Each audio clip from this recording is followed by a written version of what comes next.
Welcome to Slaughterhouse Stories. I hope you enjoy the story I have for you tonight. My Muse. Art, even that which is termed visual art, is not just to be seen. It is a multi-sensory experience. It just so happens that some sensations are only to be experienced by the artist. I believe it's this, beyond the act of creation, that links an artist so intimately with her work. I remember the first time I saw him. 6 feet of rippling muscle with soft pony hair that flapped in the breeze as he jogged through the park that morning. The sound of his deep, baritone voice saying, "Yes," still echoes in my ears. And then the touch of his hand, softer than I would have guessed, as I led him up the back stairs to my studio. The taste of his tongue as we kissed, fresh and wet from a morning brushing. And finally, the musky scent that greeted me as I sought my prize. He was perfect. My inspiration. He inspired me to paint, as they all do. Sometimes I do not know for what I desire them more, warming my bed or coloring my canvas. He was so lovely to work with as well. Hardly a movement out of place, hardly a single interruption. As my muse, he ignited my senses once again. I salivated at the sight of his body, now fully revealed to me in all its glory. The satisfying squish of my brush delighted my ears as I dabbed it into this color and that. The roughness of the canvas, in stark contrast to his sweet skin.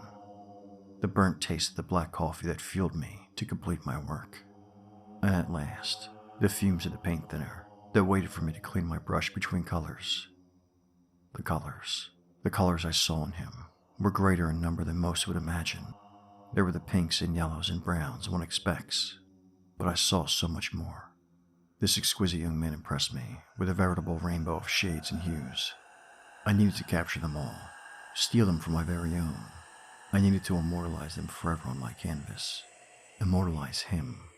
The man himself was the masterpiece, but my loving recreation would not be far behind. I was sure. Sometimes, however, even the surest of roads has a bump or two.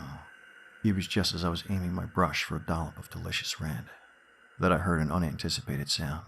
It was my young man. He was moaning. I watched in surprise as his limbs began to move. "What are you doing?" I demanded. I couldn't understand the sudden change that had come over him. He had been so still up to now. The worst was yet to come. The moaning grew louder. He began to flail and thrash about. Soon he was screaming, throwing a verified tantrum, splashing my precious colors everywhere. I couldn't allow this to go on. Oh, how had I misjudged this man so horribly? I thought I was getting so good at making sure they were dead.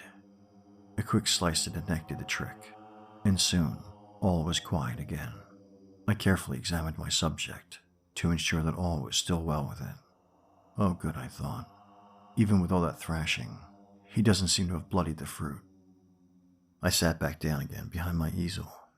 After a quick reach inside my young man, to ensure that his heart and lungs had totally ceased, I heaved a sigh of relief, and resumed painting my still life.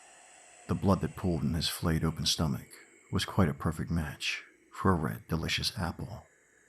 I must say, even with our little slip-up, that beautiful fellow remains one of my favorite palettes I've ever worked with. Thank you for listening. If you enjoyed tonight's story, please like, share, and subscribe. And until next time, Stay spooky.